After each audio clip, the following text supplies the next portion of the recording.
have news for you.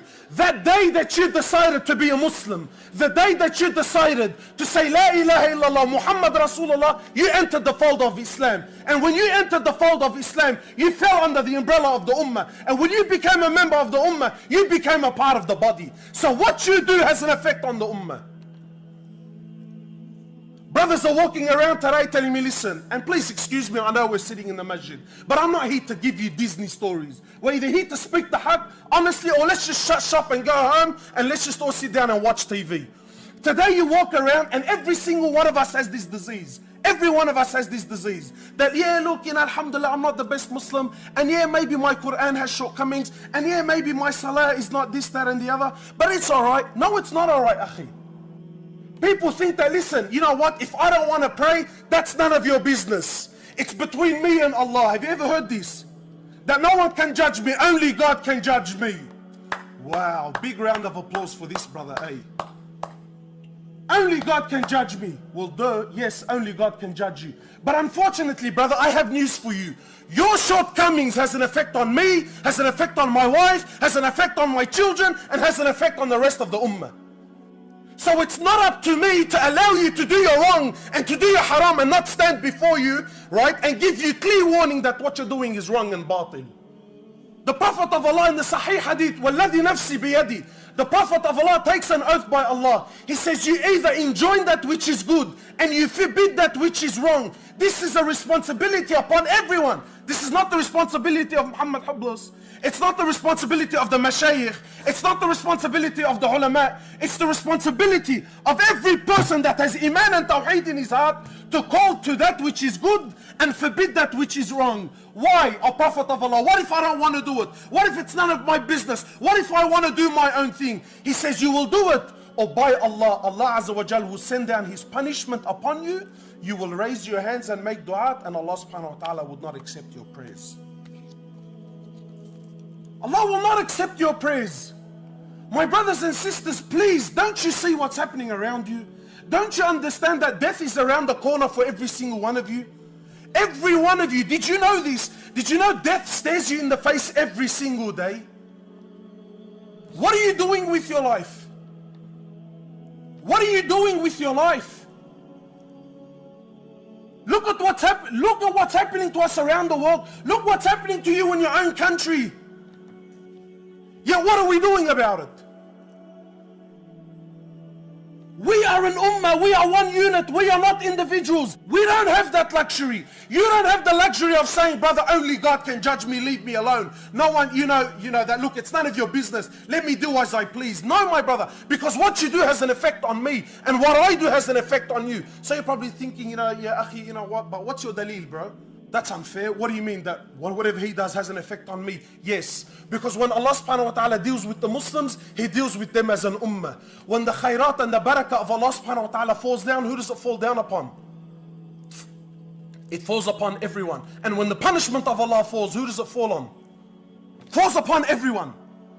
This is Allah's system. You like it, you don't like it, it works, it gels. I don't know, hang on, it's not making sense. None of my business. This is how Allah works. When His rahmah falls, everyone feeds off it. And when the ghadab and the curse and the anger of Allah subhanahu wa ta'ala falls, everyone cops it. When Musa alayhi salatu was salam, when his people were going through a drought, and please, I'm sure you've heard the story before, I'm sure you've heard the hadith before, but wallahi, I really want you to try and live it. Try to understand it. Put yourself in this position. We really have to break away from just, we sit there and we read the hadith, wallahi, we become like deadbeats.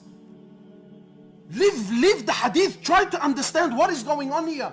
The Prophet of Allah, Musa alayhi salatu wasalam, the only prophet that had the luxury of speaking directly to Allah subhanahu wa ta'ala. Imagine the Prophet of Allah, his people were going through a state of drought, no water. You know what that means?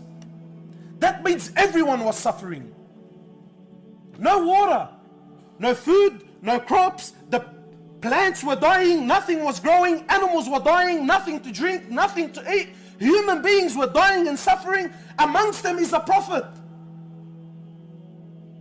So the people came to Musa and said, "Ya Musa, what's going on?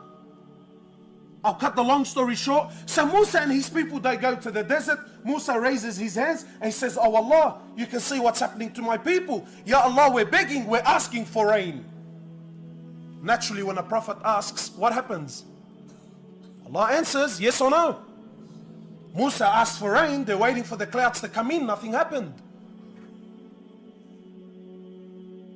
You know, forgive me, these are my own interpretations. I'm making it clear, these are my own interpretations. These are the, I have this problem. Whenever I read, these thoughts go through my mind. I'm thinking, wow, imagine being a prophet at that moment. My people who already their iman is with the wind, going and coming, right? True. Allah subhanahu wa ta'ala again and again, Banu Israel were the worst. Yes? And imagine the pressure he was under. My people are turning to me, they're waiting for the response. I'm a prophet of Allah, right? I have direct relationship with Allah subhanahu wa ta'ala. Ya Allah, I clearly asked you for rain and nothing happens. Talk about heat under the collar. So Musa says, Ya Allah, what's happening? I asked for rain and no rain. Now listen to what Allah says. He says, Ya Musa, from amongst your people there is one sinner.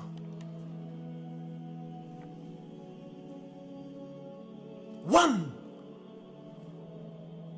How many sinners are in our towns? How many of our Muslims don't pray? How many of our sisters are still unscarved? How many of our elders still cannot read Fatiha properly? Ya Musa, from amongst your people is one sinner, and because of him and him alone, I have deprived the rain from falling. So you can come to me now and talk to me about justice and wisdom and is this fair all night long. Doesn't change the fact that Allah deprived rain upon a prophet, upon people, upon innocent women and children and animals and crops because of the actions of one man. One man!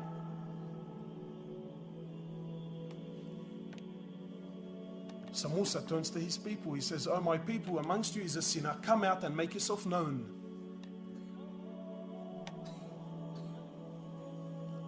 You know, I always think about this story and I think, imagine being that man at that time. You know, wallahi, with all respect to everyone, I already know without anyone, every person in this room is a sinner, including myself. Every one of you is a sinner, whether you like it or not, because the Prophet of Allah will never lie. قُلِّ بَنِي آدَمْ خَطَّى. Every single human being is a sinner. But we have the luxury of hiding our sins. Sometimes we have the luxury of knowing, look, alhamdulillah, at least no one knows about it. It's in private, it's only between me, no one knows. Imagine this man has now been addressed by a prophet, and now he comes to realize that because of my sin, because of my shortcoming that I thought no one knows about except me and Allah, now this man comes to realize that because of my shortcomings, all my people have been suffering because of my sin. Imagine that feeling. Honestly, how many of you feel like because of your sins the ummah is suffering? How many of us? So Musa says, make yourself known, come forward. Imagine the embarrassment. So this man now realizes that, hey, I'm the guilty one. Unfortunately, something most of us are not prepared to do. So the man repents, he makes tawbah to Allah, but doesn't make himself known to Musa alayhi salatu. So Musa waits for the man to come forward. No one comes forward. Musa goes back, asks Allah, and to his amazement, the rain comes and starts falling down. So yes, of course, Musa is happy the rain is there, but now he's baffled. It's ajib. He says, Ya Allah, please, some clarification. I asked for rain to begin with, you said there's a sinner. I asked for the sinner to come forward, no one came forward. I asked for rain the second time and now the rain comes down. What's going on? Now listen to what Allah subhanahu wa ta'ala says to him. He says, Ya Musa, I deprived the rain from coming because of him and him alone. But that person, he turned back to me and he asked for my forgiveness. I accepted his tawbah, and now because of him and him alone, I've allowed the rain to fall down.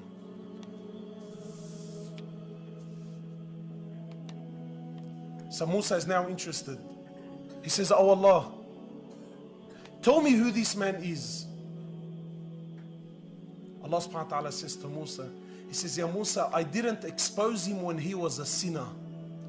What makes you think I'm going to expose him now that he's repented and turned back to me? You see, when you and I sit there, where, oh wow, mashallah, subhanallah, what a lovely story. The rain came down and everything worked out at the end, and happily ever, you know, and you know, everyone lived happily ever after. Yeah, and thanks for coming. You know what's the amazing part of this story? It's not the fact that Allah allowed the rain to come. You know what I find is interesting? What I find interesting is this man that was man enough to admit, was man enough to stand up and say, hey, I am in the wrong. He was man enough to acknowledge the fact that his shortcomings made his people suffer. And he was man enough to acknowledge it. And he was man enough to turn back to Allah. He was man enough to ask Allah Azza wa Jal for forgiveness. And Allah subhanahu wa ta'ala accepted him. A quality that most of us fail in.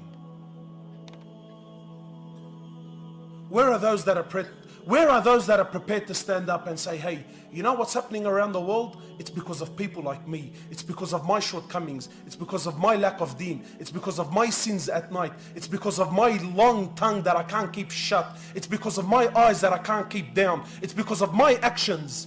No. We point the finger at anyone and everyone except myself.